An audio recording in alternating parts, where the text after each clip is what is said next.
Professeur Mor Ndao, je suis enseignant-chercheur au département d'histoire, spécialisé de l'histoire économique et sociale contemporaine d'Afrique.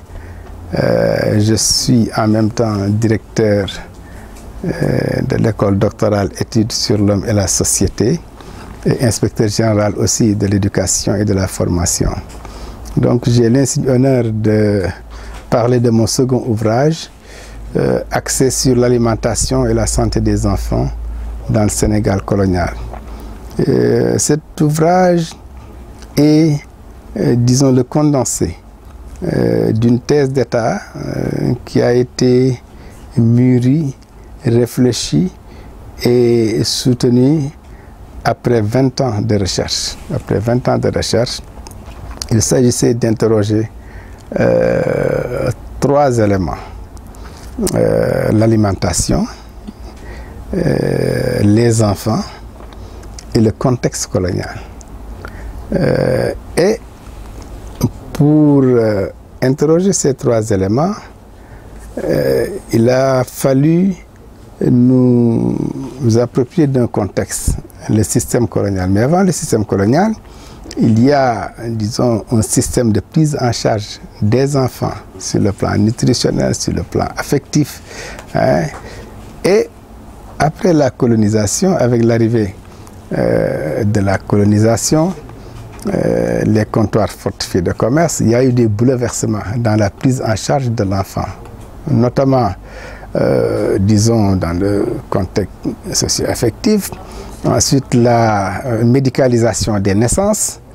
Et cela a créé une sorte de conflit entre la médecine locale, les savoirs endogènes locaux, et la médecine qui moderne. Donc, il s'agissait de voir comment les enfants ont été pris en charge par le système traditionnel et après la colonisation, quelles sont les mutations, les transformations, les changements induits par, disons, le système colonial.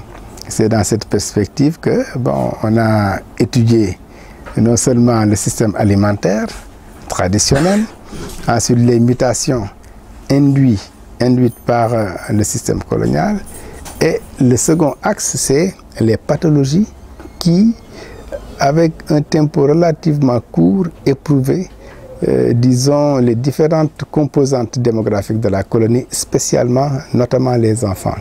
Donc les pathologies infantiles, mais aussi les pathologies tropicales qui affectent aussi rudement la population infantile. Les pathologies infantiles, c'est la rougeole, c'est la poliomyélite, mais d'autres pathologies aussi affectent sensiblement les enfants, comme, disons, la variole, le paludisme.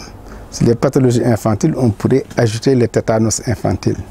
Donc, il s'agit de voir aussi, avec l'implantation de la médecine coloniale, comment on réorganise le système de médicalisation des sociétés africaines, comment on médicalise les naissances, comment on met en place un dispositif de prise en charge des enfants, notamment après la Grande Guerre où il fallait vraiment relancer sur le plan démographique la colonie.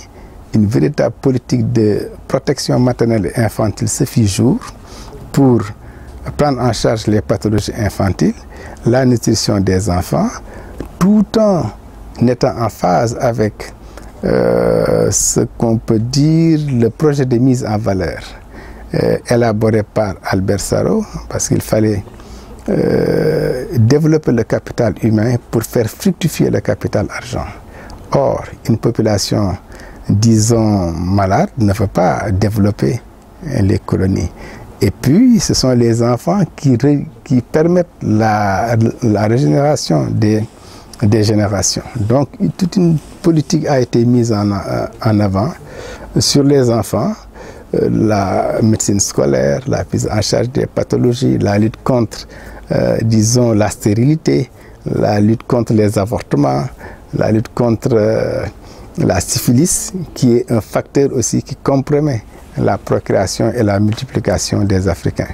Donc c'est dans cette optique qu'on a développé ce travail, et la conclusion qu'on en tire, c'est que, évidemment, il y a une médicalisation des naissances, il y a une prise en charge des enfants qui a permis d'améliorer et de faire reculer sensiblement les pathologies infantiles.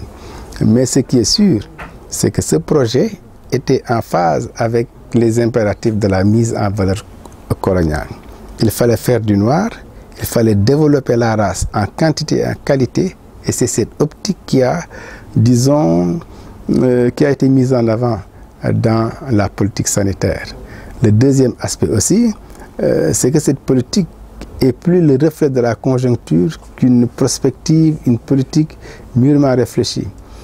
Souvent, ce sont les crises, les contextes et la conjoncture qui dictent, qui ajustent la politique sanitaire.